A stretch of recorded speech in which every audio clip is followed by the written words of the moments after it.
출애굽기 5장 말씀입니다.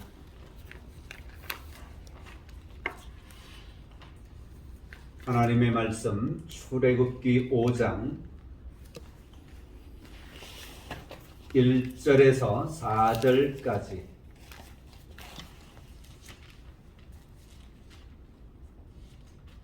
기록된 말씀을 우리 함께 다같이 출애굽기 5장 1절에서 4절까지 다같이 합독합니다.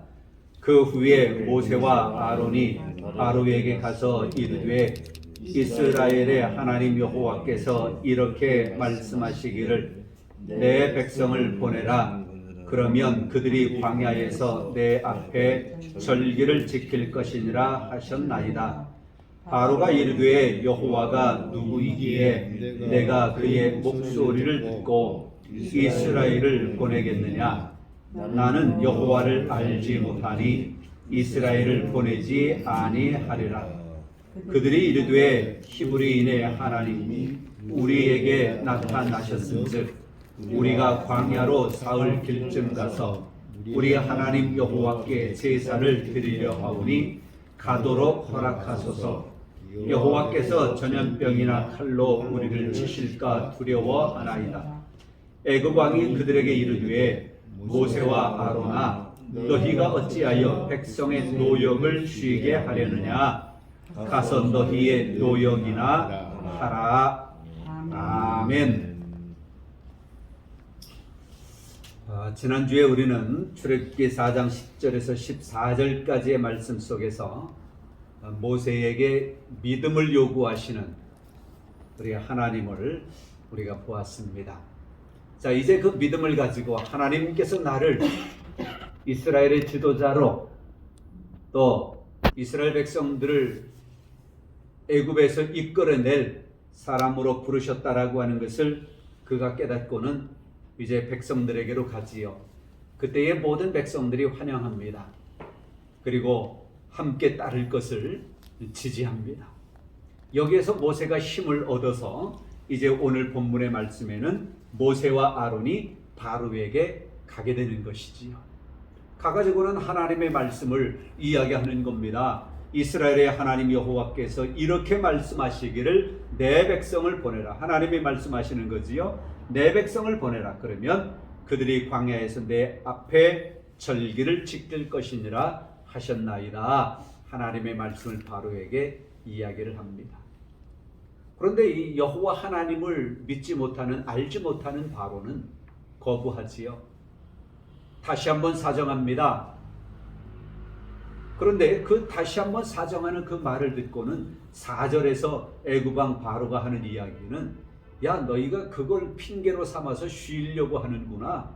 가서 너희들 노역이나 해라. 너희의 일이나 해라. 벽돌 만들고 하는 노역이나 하라고 하는 그런 말을 하는 것을 보게 되어집니다. 오늘 이 말씀 속에서 우리가 또 교훈 삼을 것들이 있습니다. 이제 바로 앞에서 하나님의 말씀을 전하는 모세와 아론을 우리가 보게 되어지는데요. 1절 말씀에 보면 그 하나님을 이 모세와 아론이 이렇게 말해요. 이스라엘의 하나님 여호와라 그래요. 이스라엘의 하나님 여호와. 요 표현은 성경에서 앞에서는 없었습니다. 여기 처음으로 기록되어진 것이고요. 출애굽기에 또 한 군데 기록되어지면서 또 다른 데는 기록이 되어지지 않아요. 이스라엘의 하나님 여호와. 이것은 하나님께서 이제 이 히브리 민족 이스라엘 백성들, 이 백성들을 노예로, 지금 현재 노예로 있는 거잖아요. 애굽의 노예로. 그러나 하나님이 보실 때에는 야, 너희들의 현재는 노예로 있지만 너희들은 노예로 끝날 사람들이 아니야. 너희들은 이스라엘이라고 하는 한 민족, 한 국가야 라고 하는 것을 선언해 주시는 거예요. 아멘. 얼마나 대단한 말씀인지. 우리에게 너는 내 아들이야, 내 딸이야, 내 백성이야 라고 하는 그런 말씀처럼 너희는 지금 노예로 살아가지만 나는 너희를 노예로 안 봐. 너희는 하나의 민족이고 애굽과 같은 민족이고 그런 나라고 그런 국가야. 그렇게 말씀하시는 거예요. 그리고 하나님 여호와, 이게 하나님을 쓰든지 여호와를 쓰든지 그럴 때가 많은데 여기는 하나님 여호와를 함께 썼어요. 전에 한번 말씀드린 기억이 납니다. 하나님과 여호와를 구별할 줄 알아야 된다라고 한번 말씀드렸어요. 하나님은 창조주 하나님, 전능하신 분. 그래서 창세기에 하나님. 그리고 일반적인 신을 일컬을 때에 많은 사람들은 하나님이라 그래요. 보통 뭐 특별한 특정 종교가 없는 사람들도 하나님을 이야기한단 말이에요. 그런 일반적인 의미에서의 신을 말할 때 그렇게 하나님이라고도 많이 말을 합니다. 여호와는 뭐냐? 여호와는 그런 하나님과 다른 거예요. 여호와는 구원의 뜻이 있지요. 구원자라고 하는 의미를 가지고 있습니다. 그리고 이것은 일반적인 개념의 신이 아니라 우리와 직접적인 특수성을 가지고 있는 그런 신을 말할 때에 여호와라고 하는 의미를 쓰고 있는 것입니다. 관계성이에요. 나와 하나님 여호와와 개인적인 관계, 구원의 관계. 그래서 여기에 이스라엘의 하나님 여호와께서라고 하는 말씀에 큰 의미가 있다라고 하는 것입니다. 그리고 말씀하시기를 내 백성을 보내라. 애굽에서 자유롭게 해주라. 그거지요. 해방시켜라. 애굽에서 나가게 해줘라. 라고 하는 그 말입니다. 우리가 출애굽하면 많은 분들이 그렇게 생각을 한대요. 제가 몇 분에게 물어봤거든요. 출애굽하면 뭐가 생각나냐 물어보면 가나안 땅에 가는 것, 또는 출애굽한 후에 광야에서 고생하잖아요, 백성들이요. 그걸 또 이야기를 해요. 40년 동안 광야 생활, 그 고통스러운 그 광야 생활을 지나 가나안 땅에 들어가는 거예요. 그것은 또 영적인 의미로 뭐 하나님의 나라라고 하는 그런 영적인 의미도 우리가 이야기하지만 중요한 것을 빼놓고 있는 거예요. 오늘 성경 말씀해 보니까 내 백성을 보내라 그러면 그들이 광야에서 내 앞에 절기를 지킬 것이니라. 절기를 지키게 하기 위한. 이것을 오늘날로 말하면 예배드리게 하기 위하여 하나님께서는 이스라엘 백성들을 그 애굽에서 빼내시려고 하는 거예요. 그럼 거기서 예배드리면 되지? 그렇게 생각할 수도 있잖아요. 왜 꼭 나와야 돼? 애굽은 이 가축업하는, 이 목축업하는 것 자체도 반대하는 나라예요.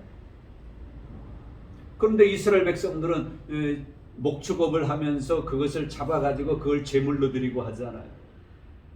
이게 여호와 하나님을 모르는 그 애굽 안에서는 그 제사를, 그 예배를, 그런 의식을 가질 수가 없습니다. 그러니 하나님이 거기서 이스라엘 백성들을 빼내셔야만 된다라고 하는 거예요. 그래서 우리가 잊지 말아야 할 것은 뭐냐? 출애굽의 목적은 가나안 땅도 아니고 광야 생활을 통하여 더 굳건한 믿음의 사람을 만들기 위한 하나님의 목적도 아니고, 출애굽의 목적은 하나님 앞에 예배하게 하기 위한 것입니다. 아멘. 분명히 말씀하잖아요. 절기를 지킬 것이니라. 3절 말씀에도 3절 중간쯤에 여호와께 제사를 드리려 하오니, 이걸 빼놓고 있는 거예요. 그래서 하나님은 가장 우리에게 원하시는 것이 무엇이냐? 그것은 예배라고 하는 걸 잊지 말아야 할 것입니다. 하나님은 영과 진리로 예배하는 자를 찾으신다라고 하는 말씀도 우리가 기억하지. 그런데 2절 말씀에 보니까 바로가 이르되 여호와가 누구이기에 내가 그의 목소리를 듣고 이스라엘을 보내겠느냐? 나는 여호와를 알지 못하니 이스라엘을 보내지 않겠다라고 하는 것입니다. 여호와를 알지 못하는 바로, 여호와 앞에 예배하며 여호와 앞에 제물을 드리면서 절기를 지키고 제사를 드리는 그런 의식조차도 알지 못하는 바로로서는 당연히 이해를 못하니까, 야 너네 왜 그래? 난 너네 못 보내겠다라고 하는 것입니다. 하나님을 알지 못하는 사람들의 이야기예요. 아멘. 하나님을 믿지 못하는 사람들이 그리스도인들에게 대하여 하는 말입니다. 야, 이 좋은 거 놓고 뭘 얘 교회를 간다 그래? 그런 말 얼마나 많이 해요. 무슨 재미로 살아? 언젠가 그런 분이 계셨어요. 제가 운동하는 클럽의 한 분이, 아이 목사님은 이 좋은 술도 안 마시고 무슨 재미로 사세요? 저는 또 할 말이 있지요. 우리는 하나님과 함께하는, 하나님 앞에 예배하는 그 재미로 사는 사람들입니다. 아멘. 자, 3절에 그렇게 말합니다. 이제 바로가 야, 난 여호와를 알지 못하니 난 너네들 보낼 수 없다 라고 말하니까 3절에 그들이 이르되 히브리인의 하나님이 우리에게 나타나셨은즉. 1절에서는 이스라엘의 하나님 여호와라고 하는 말을 했는데 분명하게 하나님의 존재를, 또 자기들 노예로 있지만 자기 히브리 민족 이스라엘 백성들의 존재를 분명하게 이 이스라엘의 하나님 여호와라고 하는 이 세 단어 속에 심어 놓았는데 3절에서는 히브리인의 하나님이라 그래요. 무슨 의미일까요? 반대했잖아요. 못 보내겠다라고 했잖아 바로가. 그러니까 이제 이 모세와 아론이 한풀 죽은 거예요. 좀 전까지만 해도 백성들이 막 모세와 아론을 추앙하잖아요. 그러니까 기가 살아가지고 바로 앞에 가서도 이스라엘의 하나님 여호와께서 이렇게 말씀하셨다 당당하게 이야기하는데 바로가 딱 반대를 하는 거예요. 그러니까 한풀 꺾인 거예요. 그래서 이 히브리인의 하나님이라고 하는 이 의미는, 히브리인은 나그네라고 하는 의미예요. 나그네. 히브리 민족은 목축업을 하는, 여기저기 떠돌아다니면서 목축업을 하는 민족이잖아요. 나그네. 또 다른 의미로는 아주 겸손한 의미로 사용하는 용어가 히브리인이라고 하는 거예요. 좀 전에 당당했다가 모세가 야 하니까 한풀 죽은 거예요. 그래서 이제는 사정하듯이 바로 왕이시여, 우리는 나그네입니다. 우리는 나약한 존재입니다. 우리는 거처할 것도 없습니다. 보십시오, 우리는 당신의 종으로 노예로 이렇게 살아가지 않습니까? 그러니 제발 우리를 좀 풀어주십시오. 사정하는 게 사정. 그러면서 한 말이, 우리가 광야로 사흘길을 가서 우리 하나님 여호와께 제사를 드리려 하겠습니다. 이 사흘길이 왜 사흘길일까? 하루만 걸어가서 해도 될 텐데, 5일도 될 텐데 왜 사흘일까? 이 사흘이라고 하는, 이 3이라고 하는 단어는 성경에 굉장히 중요한 영적 의미가 있습니다. 우리나라도 하나 둘 셋 뭐 그러잖아요. 그렇죠? 거기다 힘을 팍 주잖아. 셋. 3이라고 하는 숫자, 사흘이라고 하는 것이 성경에 굉장히 많이 나오는데요. 사흘길은 거리가 얼마 정도 될까? 보통 1시간에 4km를 걷는답니다. 군인들도 그래요. 4km 걷고 쉬고 그래요. 50분 정도. 그러니까 1시간에 4km 걷는 거예요. 그러면 밤에는 자야 되니까요. 한 하루에 8시간, 9시간 정도 걷는다 생각하면 3일 걷는 거예요. 그러면 100km. 그 정도 가서 예배해야 되겠다라고 하는 것입니다. 그런데 이 100km라고 하는 이 사흘길이라고 하는 것은 거룩하게 구별되는 거리라고 하는 것을 성경에서 많이 볼 수가 있습니다. 아브라함이 이삭을 제물로 바치라고 할 때에 하나님은 모리아 산으로 가라 그랬지요. 며칠길, 사흘길을. 거기서 아브라함은 여호와 하나님 앞에 믿음이 있는 사람인가 없는가, 거룩한 존재인가 아닌가라고 하는 것을 판별받는 그런 거리, 3일길. 또 있어요. 라반이 야곱과 그 양들, 그걸 서로, 야 이건 네 거고 이건 내 거고 소유물을 서로 나눠 가지고 그 지경을 사흘길로 거리를 둔 거예요. 구별되는 거예요. 세상과 하나님의 백성과 구별입니다. 또 있습니다. 요나가 물고기 뱃속에 들어갔다가 며칠? 4일. 3일 만에 나오는 거예요. 거기 들어갔다가 이 요나가 하나님의 말씀을 피하여 도망가려고 하다가 물고기 뱃속에 들어가잖아요. 거기서 이 요나는 자기의 정체성을 깨닫는 거예요. 내가 누구냐? 나와 가지고는 하나님의 말씀을 순종하잖아요. 사흘길입니다. 가장 중요한 것은 우리 예수님께서 십자가에 죽으셨다가 사흘 만에 부활하셨다.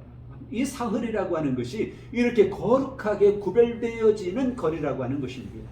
그래서 애굽과 이스라엘 백성들과의 거리가 지금 사흘길 가서 제사하겠다는 거잖아요. 애굽과 이스라엘 백성들과의 구별입니다. 하나님을 모르는 자들과 하나님을 알고 하나님을 믿는, 여호와를 알고 믿는 사람들, 이스라엘 백성들과의 거리를 사흘길, 3일길을 두고 거기서 제사하라는 거예요. 거룩하게 구별되어지는 거리 3일, 사흘길. 거기서 여호와 하나님 앞에 제사 드리라고 하는 거죠. 여러분, 우리도 뭐 사흘길 100km 이런 거리를 꼭 우리에게 적용시킬 것은 아니겠습니다만은 우리도 거룩하게 구별되어지는 시간이 있어야 되고요. 그런 거리가 있어야 되고요. 그런 때가 있어야 합니다. 아멘. 하나님 앞에 예배하는 시간은 그렇지요. 여러분, 직장에서 일을 하면서도 이 직장과 내가 여호와 하나님 앞에 내가 단둘이 서는 그런 구별된 시간이 있으면 참으로 좋겠어요. 거리를 걸어가면서도 많은 사람이 지하철 안에 뭐 콩나물시루 같은 지하철을 타고 있으면서도 거기서 막 힘들다 그 짜증난다 그러지 마시고 여호와 하나님을 붙잡고 여호와 하나님을 바라보고 기도하고 말씀을 묵상하고 살아가면 많은 사람들이 부닥치는 가운데서도 우리는 거룩하게 구별된 지하철 안에 있는 겁니다. 아멘. 그게 우리의 복인 것입니다. 자, 이제 히브리인이라고 이제 한풀 꺾여 낮추면서 이제 사흘길을 이야기하고 거기서 여호와 하나님 앞에 제사를 드리겠다라고 하는 것입니다. 거룩하게 구별된 자리가 우리에게 있어야 되겠다라고 하는 것. 자, 그 말을 했더니만 4절에 애굽 왕이 그들에게 이르되 모세와 아론아 너희가 어찌하여 백성의 노역을 쉬게 하려느냐 가서 너희의 노역이나 해라 그래. 야, 너희 사흘길 나가서 쉬려고? 그렇죠. 여호와 하나님을 믿는 하나님의 백성들은 예배해야 되겠다라고 하는 것이고요. 여호와를 알지 못하는 세상 사람들은 야, 무슨 예배야, 쉬려 그러지, 가서 노역이나 해, 일이나 해. 세상 사람들이 요즘 교회마다 학생들이 줄어들고 있대요. 아주 안타깝습니다. 하나님 앞에 예배해야 되는데 심지어 부모님들조차도 야, 너 공부해야지, 예배 가지 마. 고등학교 3년 동안만큼은 너 예배 가지 말고 교회 가지 말고 제발 공부 좀 해. 좋은 대학 가야지. 학원에서조차도, 학원에서는 주일날 학원 문을 열어요. 그러니 학생들이 또 학원 가요. 학생들도 그렇게 이야기합니다. 그래, 내가 고등학교 3년 동안만 내가 참자, 교회 가는 거. 그리고 대학교에 입학하면 내가 그때 교회 가야지. 그러다가 어떻게 됩니까? 많은 학생들이 고등학교 졸업하고 대학교 가면 여호와를, 하나님을 떨쳐버리고 세상으로 돌아가 버리는 거예요. 왜 그렇습니까? 고등학교 3학년 어찌 보면 인생의 대학이라고 하는 그 중대한 사건을 앞에 놓고 그렇게 공부를 해야 되는 힘든 그 과정, 어쩌면 지금까지의 고3 올라오기까지 가장 힘든 과정을 지내야 하는 그때에 하나님을 의지하고 하나님을 붙잡고 하나님의 도우심을 구하고 그 어려운 시기를 보내야 되는데 그 어려운 시기에 교회 안 가도 대학교 붙었거든요. 눈물 나게 기도하고 하나님을 붙잡고 기도하면서 하나님 그래야 되는 그 힘든 시기에 하나님 없이도 살았거든요. 교회 안 가도 됐거든요.